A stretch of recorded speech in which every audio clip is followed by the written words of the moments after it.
Oke, selamat datang di podcast kita yang pertama. Di sini saya sudah mengajak siswa SMK Wirabakti kelas 12 MM2. Di sini dia sudah memiliki sebuah usaha yang berawal dari Project Walk SMK Wirabakti. Nah, usaha apa dan siapa dia? Ayo kita langsung saksikan. Perkenalkan, nama saya Andra Gunyasa, saya siswa 12 Multimedia 2. Saya memulai project work ini dari tugas sekolah dan berakhir menjadi bisnis wirausaha. Saya membuka bisnis di bidang jasa desain grafis dan commission art. Andre, bisa dijelasin sedikit tentang usahamu ini tentang apa? Seperti apa? Jadi usaha saya itu cuma berawal dari project work yang Bapak kasih. Modelnya simpel aja, seperti kayak Bapak biasa mesen jasa atau jasa-jasa lainnya. Pertama Bapak bakal kontak saya, ngasih contoh atau model atau referensi yang bakal Bapak mau di model gambaran ini. Saya kerjakan sketsnya. Habis saya kerjakan sketsnya, saya bakal minta DP-nya, uang jaminan, atau enggak saya langsung kerjakan sampai finish dan habis itu bakal dibayar full. Biasanya seperti itu. Ya. Jadi kamu by order gitu ya. Nah, pemasarannya itu di mana biasanya? Jadi pemasarannya itu normal aja. Sekarang kan sosial media itu kan lagi bener-bener booming-boomingnya, apalagi kita WFH semua itu dari rumah. Jadi penggunaan internet tuh meningkat banget. Jadi saya tuh seperti biasa, saya bakal buat banner iklan, share post di Facebook, di Twitter, di TikTok, banyak banget. Dari ketiga media tersebut, ntar banyak anak-anak muda yang tertarik akan kultur ini. Dia bakal nanya-nanya, Kak, ini gimana ya model cara pemasannya, cara pemakaiannya, saya boleh pakai di mana aja, ini boleh komersial atau tidak, kita bakal tanya. Jadi banyak, walaupun dia nggak mesen, orang ini nggak mesen, tapi dia itu bakal nyebarin dari satu mulut ke mulut lain gitu. Jadi nggak dari sosial media doang, dari orang-orangnya juga itu bakal berguna banget. Ya. Nah, untuk harga, kamu narik dari berapa? Harga berapa sampai harga berapa? Dan apa sih patokan tarifmu itu? Apakah itu kedetailan atau ide dan lain sebagainya? Kalau dari patokan harga sendiri itu dari gini ya, apa namanya?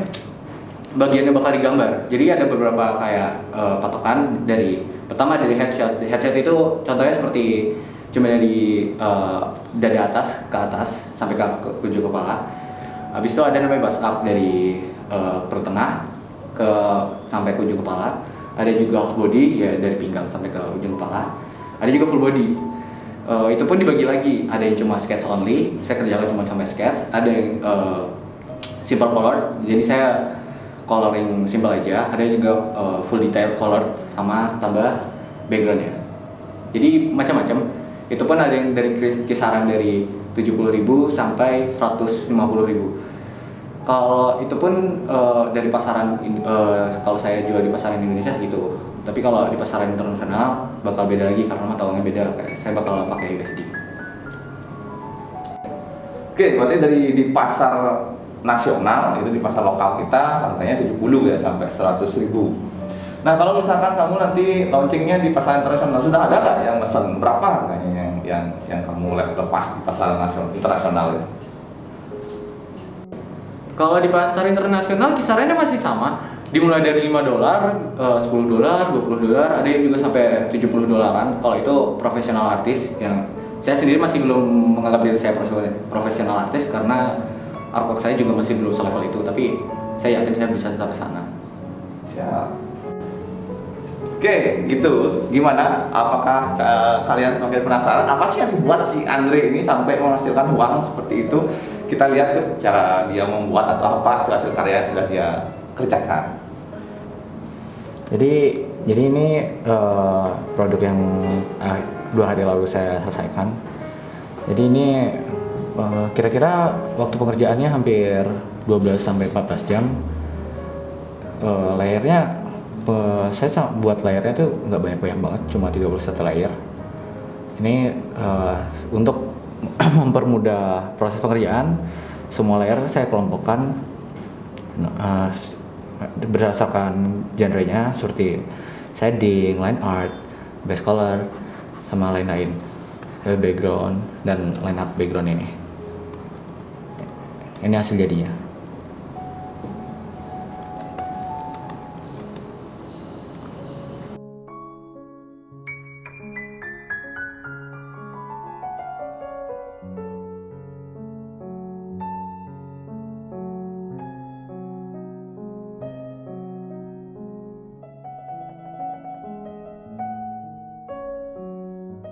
Wih, itu hasil karya-karyanya tadi ya, keren-keren. Selama kamu melaksanakan kerja proyek ini, berapa sih sudah penghasilan yang sudah kamu dapatkan dari kamu menggambar itu?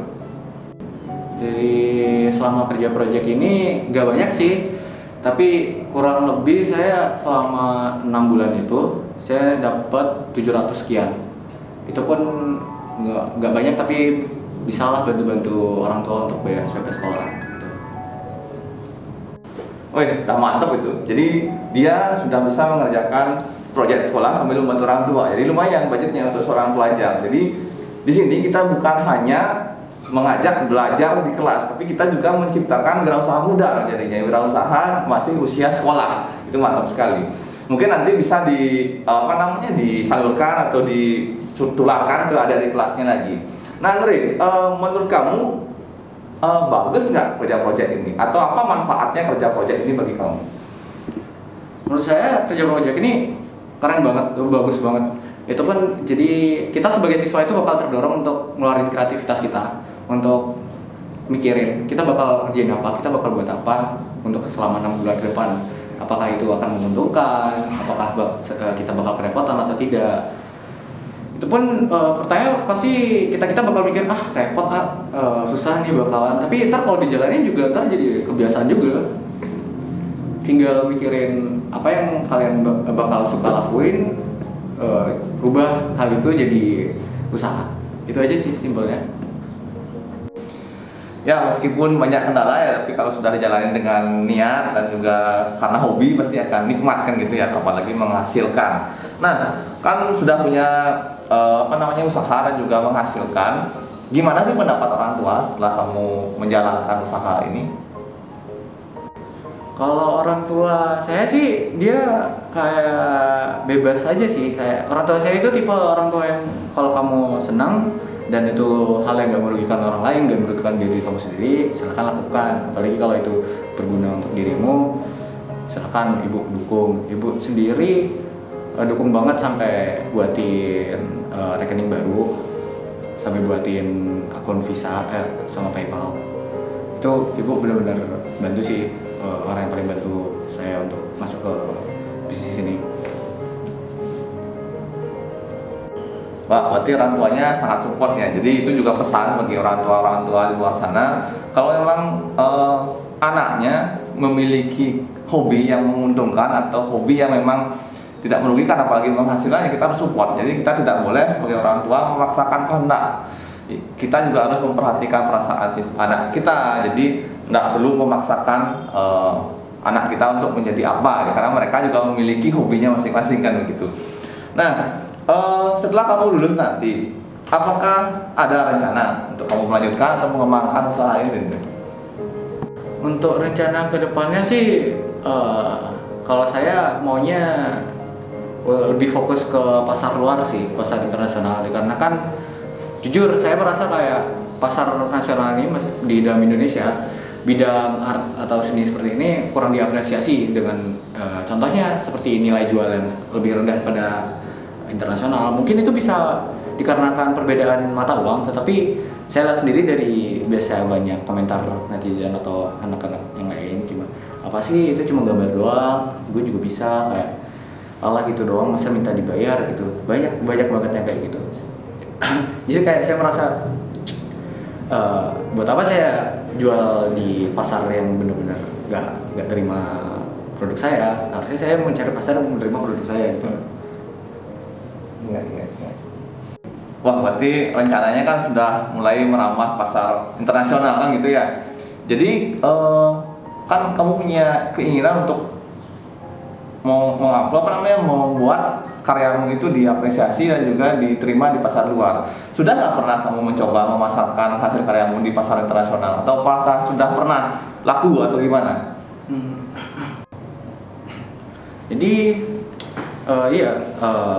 ada satu yang sudah pernah laku di pasar luar. Ada orang yang pesan atau commission saya untuk buatin satu model, dan sekarang ini masih ada satu commission yang saya lagi kerjakan, itu untuk model dari satu VTuber yang lagi work in progress. Jadi saya udah ngerasa gitu, kayak oh ini bedanya pasar nasional dan internasional. Mungkin memang pertama dari yang saya sebutkan tadi, nilai mata uang, tapi apresiasi itu kerasa banget, kayak perbedaan apresiasi. Oh ya, makasih banget ya, kayak gitu. Kayak orang luar tuh kayak bener-bener kayak apresiasi banget, kayak dikit-dikit mereka bakal kayak padahal saya baru selesai sketch, mereka pasti bilang kayak oh makasih banget ya gini gitu. Sambil di orang luar itu kayak nggak tahu ini entah saya aja atau bukan, tapi orang di luar itu banyak kayak ngasih shout out, apa kayak mempromosikan kita kalau kita buatin pesanan dia. Itu enak banget, berguna banget bagi saya. Bisa nggak kamu berbagi tips bagi teman-teman anak-anak muda yang ingin menjadi wirausaha? Apa sih kiat-kiat kita untuk menjadi seorang wirausaha? Tips saya sih gini deh, banyak yang anak muda kayak bilang, oh kalau ada modal mah juga gue udah pasti buka usaha, gue udah ada niat tapi nggak ada modal kayak gini. Jangan bilang kayak gue udah niat gitu, jangan bilang gue udah ada niat tapi kalian nggak ngelakuin. Jadi just do it, kayak lakuin aja dulu. Lo hasilnya tuh ntaran lah. Jangan bilang oh gue udah ada niat tapi nggak ngelakuin. Yang pertama itu lakuin dulu, ntar pasti bakal ketemu jalannya. Iya. Berarti kita kalau mau membuka usaha itu ya harus dicoba dulu, jangan memikirkan hasil dulu. Kalau belum dicoba ya belum tentu dapat hasil kan gitu ya. Nah, segitu dulu bincang-bincang kita bersama Andre Gunayasa, kelas 12 MM2. Semoga bisa menginspirasi kita bersama. Bagi anak-anak atau anak-anak muda di luar sana bisa membuka atau menjadi seorang wirausaha kan gitu ya. Tidak harus memiliki modal besar, yang penting ada niat dan kemauan, pasti bisa. Karena setiap hal yang kita buat itu bisa kita jual dan bisa dihargai oleh orang-orang lain kan gitu ya. Oke, sampai ketemu lagi di podcast kita berikutnya. Kita akan undang lagi siswa-siswa kita yang menjadi wirausaha, karena ada banyak sekali siswa kita di sini yang membuka wirausahanya sendiri. Sampai jumpa.